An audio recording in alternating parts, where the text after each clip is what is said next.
ഒറ്റ മിനിറ്റ് ശ്രദ്ധിക്കണം.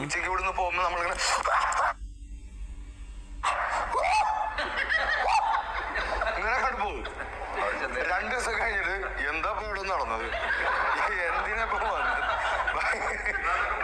ഏതാണ്ടൊക്കെ പറഞ്ഞ് എവിടുന്നൊക്കെ പോയിട്ടുണ്ട്. അല്ലാതെ മനുഷ്യന്മാരുടെ സ്വഭാവമാണ് ഈ തടി കുറയ്ക്കാൻ നമ്മൾ തന്നെ എത്ര പ്രാവശ്യം എന്തൊക്കെ ചെയ്തതാ. ഇത് മോട്ടിവേഷൻ സ്പീച്ചിൽ മാത്രമല്ല. അപ്പോൾ ചില സമയത്ത് മോട്ടിവേഷൻ സ്പീക്കൊക്കെ ഭയങ്കര ഇൻട്രസ്റ്റ് ആവേശമൊക്കെ ആയിട്ട് ഒരു മോട്ടിവേഷൻ സ്പീച്ച് നമുക്ക് തന്നെ നടത്തണമെന്നൊക്കെ തോന്നിപ്പോകും ചില സംസാരങ്ങൾ കേൾക്കുമ്പോൾ. അത് മനുഷ്യന് സ്വാഭാവികമാണ്, അങ്ങനെ ഉണ്ടാവും. പിന്നെ നമ്മൾ തന്നെ കുറച്ച് ദിവസം കഴിയുമ്പോൾ ബാക്കോട്ട് പോകും. അപ്പോൾ നമുക്കൊരാളുടെ ശത്രു തോന്നിയാലും അങ്ങനെ തന്നെ അല്ലേ.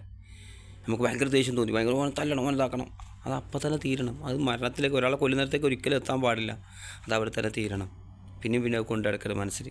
അതുപോലെ ഇപ്പോൾ മതപരമായ കാര്യങ്ങളാണെങ്കിൽ പോലും ഇപ്പോൾ പ്രവാചകൻ്റെ അടുത്ത് ഒരാൾ വേണ്ടി പറഞ്ഞു, ഇപ്പോൾ സഹാബികൾ പറഞ്ഞു, പ്രവാചകരെ നമുക്ക് അങ്ങയുടെ ക്ലാസ്സൊക്കെ കേൾക്കുമ്പോൾ ഭയങ്കരമായ ഈമാൻ വർദ്ധിക്കുന്നുണ്ട്. പക്ഷേ ഞങ്ങൾ വീട്ടിലും ഭാര്യയുടെ കൂടെ കുട്ടികളുടെ കൂടെയൊക്കെ ആകുമ്പോൾ ഞങ്ങൾ ഈമാൻ കുറയുന്നുണ്ട്. പ്രവാചകൻ പറഞ്ഞത് അങ്ങനെ തന്നെയാണ്. നിങ്ങൾ ഇതേ അവസ്ഥയിൽ എൻ്റെ മുമ്പിലിരിക്കുന്ന അതേ അവസ്ഥയിൽ നിങ്ങളാകുമായിരുന്നെങ്കിൽ എപ്പോഴും അങ്ങനെ മലക്കുകൾ വന്ന് നിങ്ങൾക്ക് സലാം പറയുകയും കൈ നൽകുകയൊക്കെ ചെയ്യുമായിരുന്നു. നിങ്ങൾക്ക് ക്ഷയിക്കാനൊക്കെ തരും, മലക്കുകൾ വന്നിട്ട് സലാമൊക്കെ പറയും. എന്നാൽ ആ ഒരു അവസ്ഥ ഒരിക്കലും ഉണ്ടാവില്ല മനുഷ്യനെന്ന്. കാരണം മാറിക്കൊണ്ട് നിൽക്കുന്നു.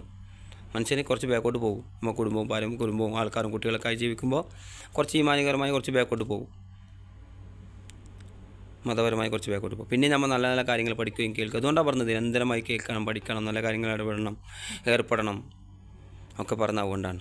അപ്പോൾ എന്നും നമ്മൾ ജീവിതത്തിൽ നല്ല നല്ല കാര്യങ്ങൾ പഠിച്ചുകൊണ്ടും പ്രവർത്തിച്ചുകൊണ്ടും നിൽക്കുക. ബാക്കോട്ട് പോകുന്ന അവസ്ഥ ഉണ്ടാകരുത്. മുമ്പോട്ട് തന്നെ പോകണം. ഓക്കെ.